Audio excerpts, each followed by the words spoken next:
ઢોસા સંભાર, મેદુવડા સંભાર એનો સંભાર બનાવીશું. તો તેના માટે મેં તુવેરની 1.5 કપ દાળ લીધી છે, 2 ડુંગળી, 2 ટામેટા, 1 બટાકો, આદુ અને મીઠો લીમડો લીધો છે.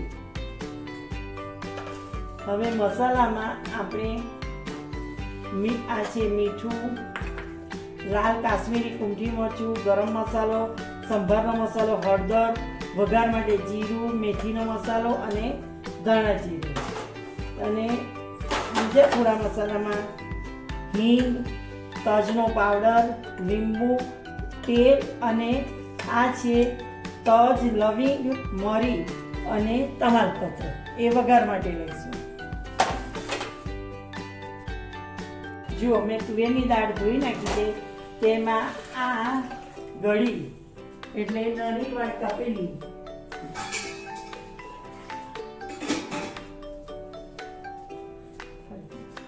આ તુવેરની દાળ ધોઈ અને તેમાં એનું 3 ગણું પાણી લીધું છે. ધારો કે 1.5 વાટકી હતી તો 6 વાટકી અને 1 વાટકી આ ડુંગળી, જો મેં આવી રીતે ડુંગળી, ટામેટા અને બટાકા સુધારી રાખ્યા છે, ધોઈને સુધારી રાખ્યા છે. તો તુવેરની દાળની અંદર આપણે 2 ડુંગળી સુધારીને ઉમેરી દઈશું. એની અંદર 2 ટામેટા ઉમેરી દઈશું અને આ બટાકો.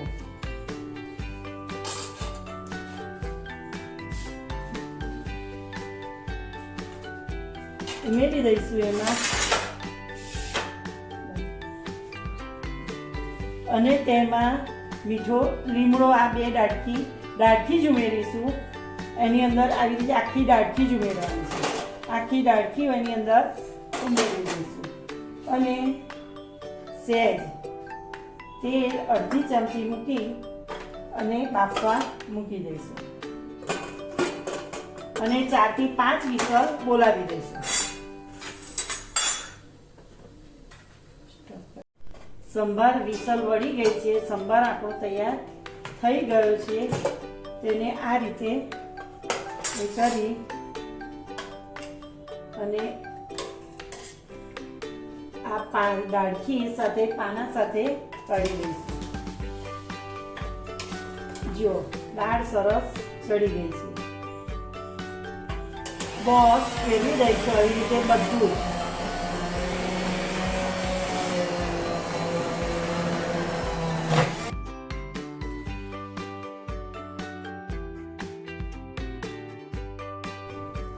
હવે દાળ આપણે ઉતારવા મૂકીશું. જો સરસ રીતે બધું જ એકરસ થઈ ગયું છે.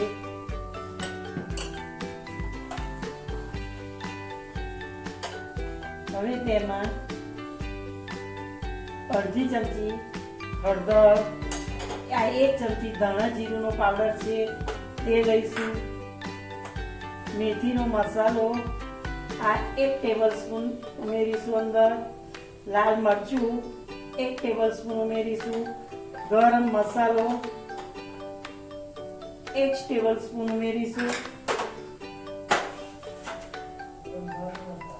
મીઠું આપણે 2 ચમચી જેટલું ઉમેરીશું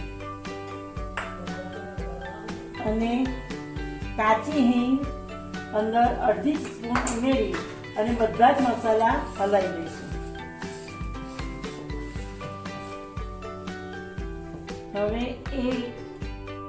અને આ 2 ચમચી સંભારનો મસાલો ઉમેરી અને બરોબર હલાવી દઈ અને આદુ છીણીને નાખી દઈશું.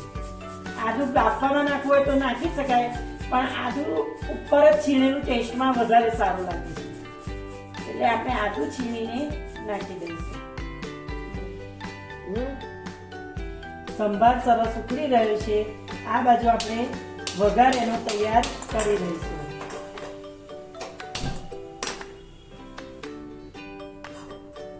તેલ મૂક્યું છે. તેલમાં જુઓ આ 3-4 લવિંગ, 3-4 મરી અને 2 તજ એટલું આપણે વઘારમાં મૂકી દઈશું.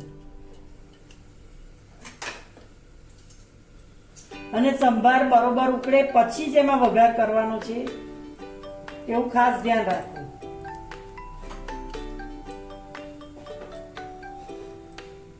અને લવિંગ અને મરી સહેજ ફૂલે પછી જ જીરું, તમાલપત્ર, મીઠો લીમડો, હિંગ નાખવાનું છે. એ ખાવાનું ખાસ ધ્યાન રાખવાનું. લવિંગ ફૂલી ગયા છે એટલે એમાં તમાલપત્ર, મીઠો લીમડો, જીરું, હિંગ અડધી ચમચી જેટલી છે તે, સંભારનો 1 ચમચી મસાલો અને ગેસ બંધ કરી અને આ કાશ્મીરી કુમઠી મરચું ઉમેરીને તૈયારીમાં આ વઘાર સંભારમાં રેડી દઈશું.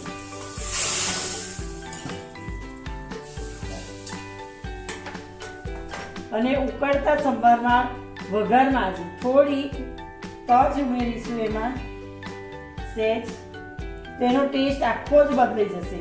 અને છેલ્લે બરોબર ઉકળી જાય એટલે તેમાં 1 કે 1.5 લીંબુ આપણા ટેસ્ટ મુજબ આપણે એમાં ઉમેરવાનું છે. સરસ ઉકળી જાય પછી તેમાં આપણે 1 લીંબુ ઉમેરી દઈશું. અને ઓછું લાગશે તો પછી આપણે વધારે લીંબુ ઉમેરીશું.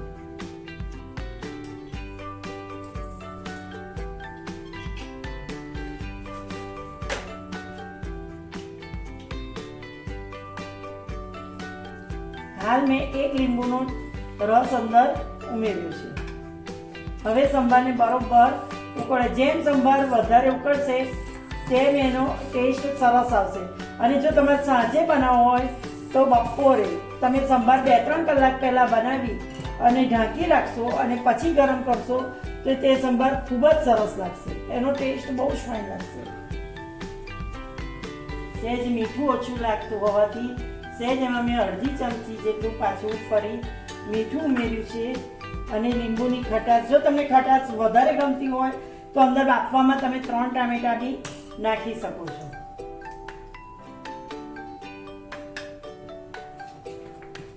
ખાસ આ બટાકા, ડુંગળી, ટામેટા ક્રશ કરવાનું કારણ આ એક જ, બાફીને જોડે જ ક્રશ કરવા. તુવેરની દાળ બી ઓછી જોઈએ અને પ્લસ જે છોકરાઓ નાના હોય છે તે બધું વીણીને કાઢી નાખતા હોય છે. તો આ બધું જ એમને શાકભાજી બધું જ એ ખાઈ જશે અંદર અને તમારી દાળ પણ ઓછી જશે. સરસ સંભાર ઉકળી જાય એટલે આ તમાલપત્ર કાઢી લઈશું.